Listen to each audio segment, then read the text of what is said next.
Imam Rabia rahimahullah e tregon këtu shkurtimisht historinë e konvertimit të këtij sahabiu të nderuar Tufail ibn Amr ad-Dawsi radiallahu anhu, që thotë, dhe përmendet se historia e tij ose biografia e tij është në tarikh. Dhe tarikh, domethënë, këtu me gjasat madh është tarikh lil Bukhari, domethënë libri tarikh të Imam al-Bukhariut rahimahullah. Kur erdhi Tufail radiallahu anhu në Mekë dhe sinonte me bot tavaf rreth Qabes, ishte mushrik, ishte domethënë i dhujtar. Para se me hy në Mekë, e pritën kurejshitët, që ishin mushrika, dhe paralajmëruan nga pejgamberi alayhi salatu wasalam me një paralajmërim të ashpërt, që ai kështu domethënë të largohet dhe asesi mos t'i afrohet pejgamberit alayhi salatu wasalam. Dhe thot Imam Rabia rahimullah, dhe kjo është rruga dhe adeti i njerëzve të devimit në çdo kohë dhe në çdo vend. Edhe thot Tufail radiallahu anhu,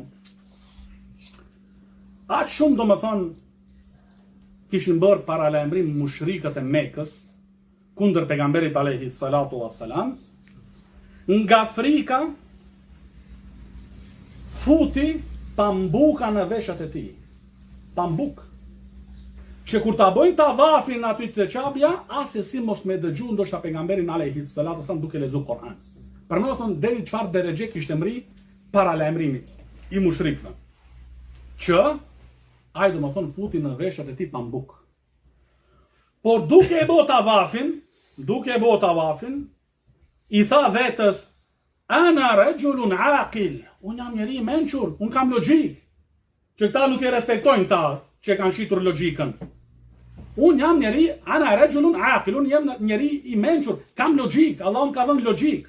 Limadha al-asma, pse mos me dëgju?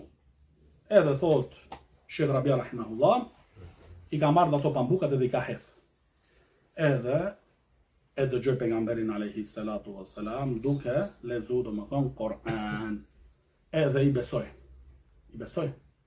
I besoi dhe u bë musliman. Pasi që u bë musliman, i thot pejgamberit alayhi salatu wassalam se e pa situatën në Mekë, domethënë, se ishte situatë domethënë shumë e keqe, torturat ishin të përditshme, sulme të përditshme. Atëherë i tha Tufail radiallahu anhu pejgamberit alayhi salatu wassalam, o i dërguari i Allahut, a ke ndonjë kështjellë të fortifikuar dhe të mbrojtur? Dhe i thot njëkohësisht, ka pas domethënë një kështjellë, ka qenë një kështjellë domethënë të fisit e Daws. Me kjo domethënë në shpjegimin e këtij hadithit, me këtë domethënë ja ofron Tufaili radiallahu anhu pejgamberit sallallahu alaihi wasallam mundësinë me emigru domethënë te fisi e Daws. Që me shku atje domethënë edhe me përcjell mesazhin e Allahut subhanahu wa taala. Por pejgamberi sallallahu alaihi wasallam një gjë të tillë refuzoi, për shkak asaj domethënë që Allahu subhanahu wa taala kishte përgatitur për ansarët ridwanullahi alaihim. Ma vonë, kur pejgamberi alayhi salatu wasallam emigroi në Medinë, atëherë edhe Tufail radiallahu anhu emigroi në Medinë. Emigroi dhe bashkë me të ishte edhe një person tjetër nga populli i tij. Dhe thotë Sheikh Rabia këtu, ansarët ridwanullahi alaihim ishin më të gatshëm dhe më të përgatitur me e përqafu islamin se sa populli i Daws. Sepse kur u kthy Tufaili radiallahu anhu te populli i vet, vetëm 2 persona e pranuan islamin, babai i tij dhe nana e tij. Domethënë, pranueshmëria nuk ishte shumë e madhe.